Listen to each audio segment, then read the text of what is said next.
Hi, and welcome back to the shop.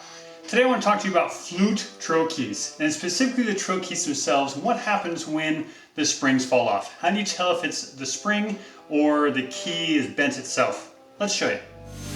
So there's a couple things we want to pay attention to when we look at springs. So for instance, we've got these two trill keys here. When I work this key back and forth down here, this key is bouncing up and down and pulling itself back shut. When I do the same thing over here, I actually have to lift the key up in order to get it to move. So it just flops back down into place. You see that, how it's just flopping back down? It's not actually springing back and forth. I actually have to push it there. That tells me two things. First, that we have a spring off.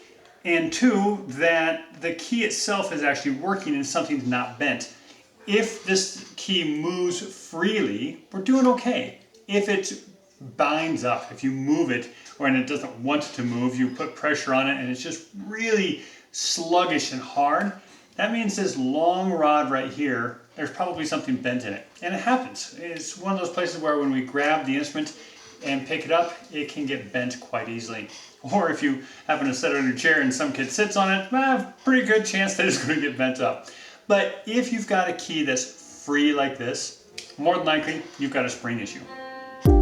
You've got to find a screwdriver that actually fits this well. Cheap little screwdrivers are the worst. Big, ginormous Craftsman screwdrivers like this are not what you want. You need a really decent screwdriver to fit this, otherwise you may cause damage to your flute. So we're going to stick that in there, and I can see how this moves back and forth. I'm just going to grab it with my thumb and my index finger, and that key is bouncing back and forth. I'm going to tighten this just a little bit until I don't have any wiggle in that key anymore. So it's nice and firm, but the key still functions.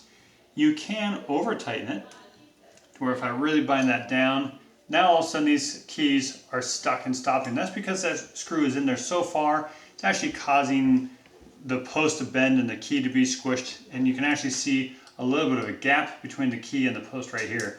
That's way, way, way too far. So we're just going to back this off, and now I've got some wiggle in there. I'm going to go a little bit tighter.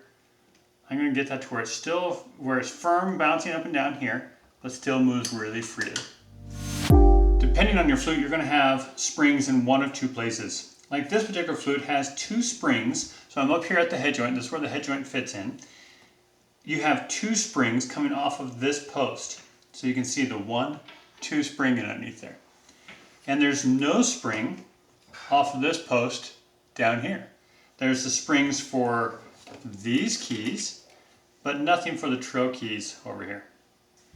So on this particular flute, I'm going to use my spring hook, and I'm going to look up here, and sure enough, I've got one spring over there that's working well, and one that's not. So I'm going to make this spring here match the other one by pushing it around and hooking it in there. And now all of a sudden, that next key works just fine. On other flutes, you're going to find that off this post here at the head joint, it only has one spring on it. And that you'll find the other spring clear down here off of this post, not this one clear at the end, but the next one in that holds the trill key. You'll find that there's another spring right there. Look in both places to find the springs you're looking for. Now the same thing can happen with other keys on the flute, where if all of a sudden the flute was working yesterday, everything's going great, and now it doesn't, my guess is you probably polished your instrument. It's just my guess, because that's when this happens the most. We're sitting in there and making our flutes nice and shiny, nice and clean again, and that polishing actually gets in and we actually accidentally snag one of those springs and just flick it off. It's no big deal. Take a spring hook and put it back on. Let me show you what I'm talking about. So this key here is just flopping around again. When I open it up, it just drops right straight back down.